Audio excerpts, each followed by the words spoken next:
ನಮಸ್ಕಾರ ವಿದ್ಯಾರ್ಥಿಗಳೇ, ಬನ್ನಿ ಈ ಒಂದು ವಿಡಿಯೋದಲ್ಲಿ ಹೇಗೆ ಅರ್ಜಿಗಳನ್ನ ಬರೀತಕ್ಕಂಥದ್ದು ಅದ್ರ ಬಗ್ಗೆ ನೋಡ್ತಾ ಹೋಗೋಣ.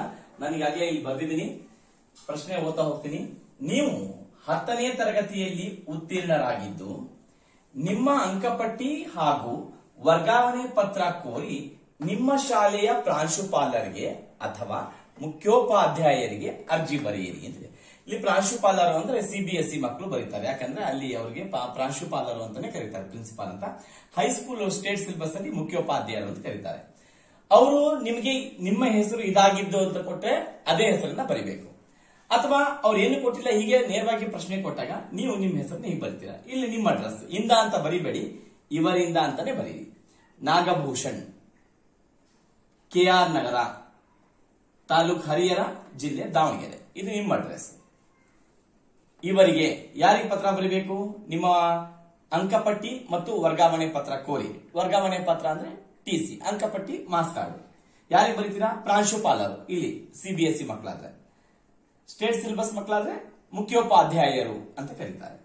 ಪ್ರಾಂಶುಪಾಲರು ಅಥವಾ ಮುಖ್ಯೋಪಾಧ್ಯಾಯರು. ಯಾವ ಶಾಲೆ ನೀವು ಓದಿದ್ದು? MKET LK ಆಂಗ್ಲ ಮಾಧ್ಯಮ ಶಾಲೆ, ಯಾವ್ದಾದ್ರು ಶಾಲೆ ಆಗಿರೋದು, ಬಸವೇಶ್ವರ ಶಾಲೆ ಯಾವ್ದಾದ್ರು ಬರೀರಿ. ಹರಿಹರ, ಜಿಲ್ಲೆ ದಾವಣಗೆರೆ.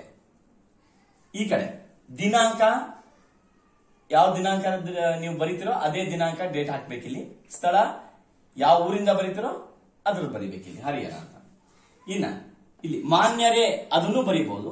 ನೇರವಾಗಿ ನೀವು ಪ್ರಾಂಶುಪಾಲರಿಗೆ ಬರೀತಾ ಇರೋದ್ರಿಂದ ಗೌರವಾನ್ವಿತ ಪ್ರಾಂಶುಪಾಲರೇ, ಇಂಗ್ಲಿಷ್ ಅಲ್ಲಿ ಹೇಳ್ತೀರಾ ರೆಸ್ಪೆಕ್ಟೆಡ್ ಪ್ರಿನ್ಸಿಪಾಲ್ ಅಂತ, ಅಥವಾ ಗೌರವಾನ್ವಿತ ಮುಖ್ಯೋಪಾಧ್ಯಾಯರೇ. ವಿಷಯ ಏನು? ಪ್ರಶ್ನೆಯಲ್ಲೇ ಇರತ್ತೆ, ಅದನ್ನೇ ಸ್ವಲ್ಪ ಒಂದೇ ವಾಕ್ಯದಲ್ಲಿ ಬರೆದ್ರೆ ಸಾಕು. ಏನ್ ಕೇಳಿದ್ದಾರೆ ವಿಷಯ? ಅಂಕಪಟ್ಟಿ ಹಾಗೂ ವರ್ಗಾವಣೆ ಪತ್ರ ಕೋರಿ. ನಾ ಅದೇ ಬರ್ದಿದ್ದೀನಿ, ಅಂಕಪಟ್ಟಿ ಮತ್ತು ವರ್ಗಾವಣೆ ಪತ್ರ ಕೋರುವ ಬಗ್ಗೆ ಈ ತರ ಬರೀತೀರಾ. ಇನ್ನ ಇದು ಪತ್ರದ ಒಡಲು, ನಾನು ನೆಕ್ಸ್ಟ್ ಹೇಳ್ತಕ್ಕಂಥದ್ದು ನೋಡೋಣ. ಈ ಮೇಲ್ಕಂಡ ವಿಷಯಕ್ಕೆ ಸಂಬಂಧಿಸಿದಂತೆ ನಾನು ನಾಗಭೂಷಣ್ ಆಗಿದ್ದು 2024-25ನೇ ಶೈಕ್ಷಣಿಕ ಸಾಲಿನಲ್ಲಿ ಇದೇ ಶಿಕ್ಷಣ ಸಂಸ್ಥೆಯಲ್ಲಿ ವ್ಯಾಸಂಗ ಮಾಡಿ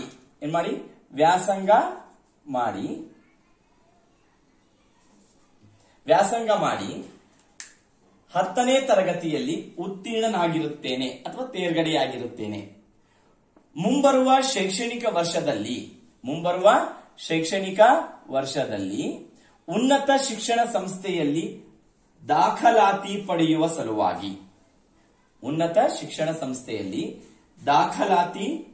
ಸಲುವಾಗಿ ನನಗೆ 10ನೇ ತರಗತಿಯ ಅಂಕಪಟ್ಟಿ ಮಾರ್ಕ್ಸ್ ಕಾರ್ಡ್ ಮತ್ತು ವರ್ಗಾವಣೆ ಪತ್ರದ ಅವಶ್ಯಕತೆ ಇದೆ. ನೀವು ಮಾರ್ಕ್ಸ್ ಕಾರ್ಡ್ ಅಂತ ಬರೀಬಾರದು, ಕನ್ನಡದಲ್ಲಿ ಇದೇ ಪದಗಳನ್ನ ಬಳಕೆ ಮಾಡಬೇಕು. ಅಂಕಪಟ್ಟಿ ಮತ್ತೆ ವರ್ಗಾವಣೆ ಪತ್ರ ಅಂತ. ಅಂಕಪಟ್ಟಿ ಮತ್ತು ವರ್ಗಾವಣೆ ಪತ್ರದ ಅವಶ್ಯಕತೆ ಇದೆ. ಈ ಕಾರಣಕ್ಕಾಗಿ ತಾವುಗಳು ನನ್ನ ಮುಂದಿನ ವಿದ್ಯಾಭ್ಯಾಸಕ್ಕೆ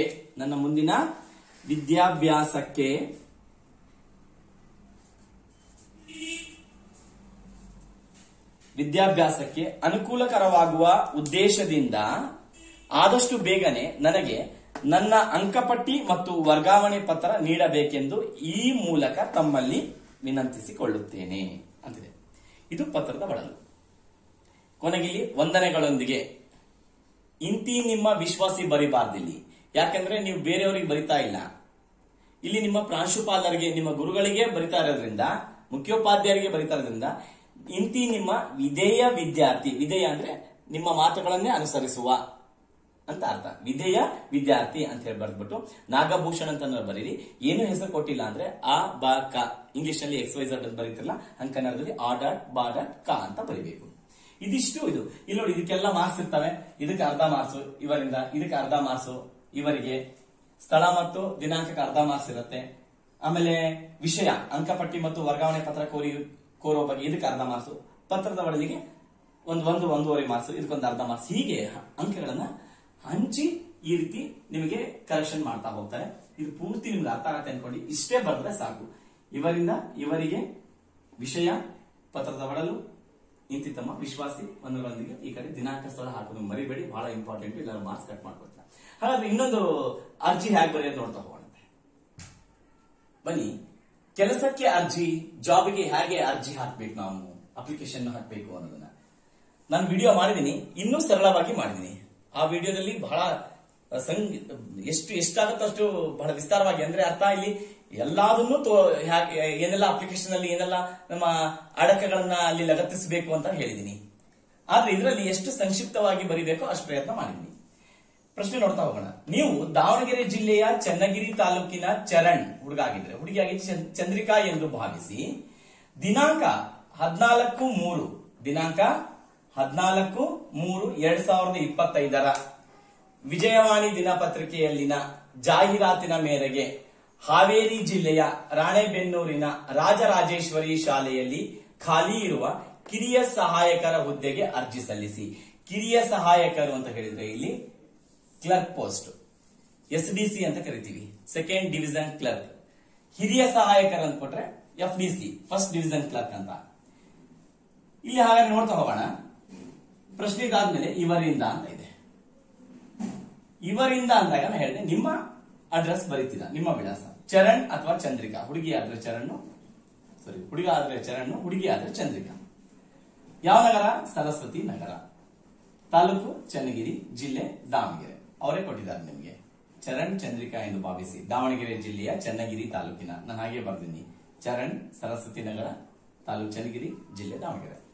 ಇವರಿಗೆ ಯಾರಿಗೆ ಪತ್ರ ಬರೀಬೇಕು ನೀವು? ಖಾಲಿ ಇದೆ ಅಲ್ಲವ ಹುದ್ದೆ, ರಾಜರಾಜೇಶ್ವರಿ ಅಲ್ಲಿ ನೋಡಿ, ಹಾವೇರಿ ಜಿಲ್ಲೆಯ ರಾಣೆಬೆನ್ನೂರಿನ ಅದು ತಾಲೂಕು ರಾಜರಾಜೇಶ್ವರಿ ಶಾಲೆಯಲ್ಲಿ ಖಾಲಿ ಇರತಕ್ಕಂಥ ಕಿರಿಯ ಸಹಾಯಕರ ಹುದ್ದೆಗೆ ಮೊದಲು ಯಾರಿಗೆ ಬರೀಬೇಕು? ಪ್ರಾಂಶುಪಾಲರು ಅಥವಾ ಆಡಳಿತ ಮಂಡಳಿ ಅಂತಾನು ಬರೀಬಹುದು. ಯಾವ ಶಾಲೆ? ರಾಜರಾಜೇಶ್ವರಿ ಶಾಲೆ. ಯಾವ ತಾಲೂಕು? ರಾಣೆಬೆನ್ನೂರು. ತಾಲೂಕರ ಬರೀ ಅದು ಸ್ಥಳನೇ ಅದು, ರಾಣೆಬೆನ್ನೂರು. ಜಿಲ್ಲೆ ಹಾವೇರಿ, ಅಲ್ಲೇ ಕೊಟ್ಟಿರ್ತಾರೆ, ಕ್ವಶನ್ ಅಲ್ಲೇ ಇರುತ್ತೆ. ಇನ್ನ ಮಾನ್ಯರೇ ಅಂತಾನು ಬರೀಬಹುದು ಅಥವಾ ಗೌರವಾನ್ವಿತ ಪ್ರಾಂಶುಪಾಲರೇ ಅಥವಾ ಮಾನ್ಯರೇ ಬರೀಬಹುದು. ಅರ್ಥ ಆಯ್ತು? ನೆಕ್ಸ್ಟ್ ಇಲ್ಲಿ ಹೇಳಿದ ನಿಮಗೆ ದಿನಾಂಕ ಮತ್ತೆ ಸ್ಥಳ ಬಹಳ ಇಂಪಾರ್ಟೆಂಟ್. ವಿಷಯ ಏನು?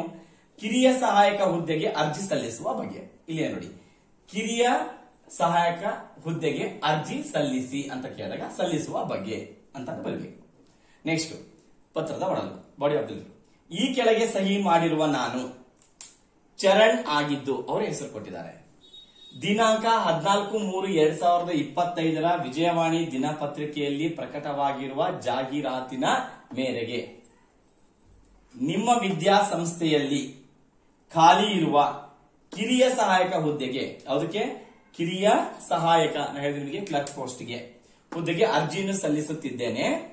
ನಾನು BCom ಪದವೀಧರನಾಗಿದ್ದು, BCom ಓದ್ಕೊಂಡಿದ್ದು, ಬ್ಯಾಚುಲರ್ ಆಫ್ ಕಾಮರ್ಸ್ ಪದವೀಧರನಾಗಿದ್ದು, ನನಗೆ ಬೇರೆ ಶಾಲೆಯಲ್ಲಿ 5 ವರ್ಷಗಳ ಕಾಲ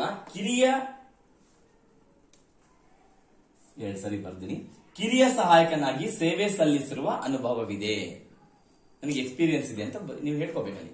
ಈ ಹುದ್ದೆಗೆ ಸಂಬಂಧಿಸಿದಂತೆ ನನ್ನ ವಿದ್ಯಾಭ್ಯಾಸಕ್ಕೆ ಪೂರಕವಾದ ನಕಲು ಪ್ರತಿಗಳನ್ನು, ಜೆರಾಕ್ಸ್ ಪ್ರತಿಗಳನ್ನು, ನಕಲು ಅಂದ್ರೆ ಜೆರಾಕ್ಸ್, ಹಾಗೂ ಅನುಭವ ಪ್ರಮಾಣ ಪತ್ರದ ಪ್ರತಿಯನ್ನು, ಎಕ್ಸ್ಪೀರಿಯನ್ಸ್ ಸರ್ಟಿಫಿಕೇಟ್ ಅರ್ಜಿಯೊಂದಿಗೆ ಲಗತ್ತಿಸಿರುತ್ತೇನೆ.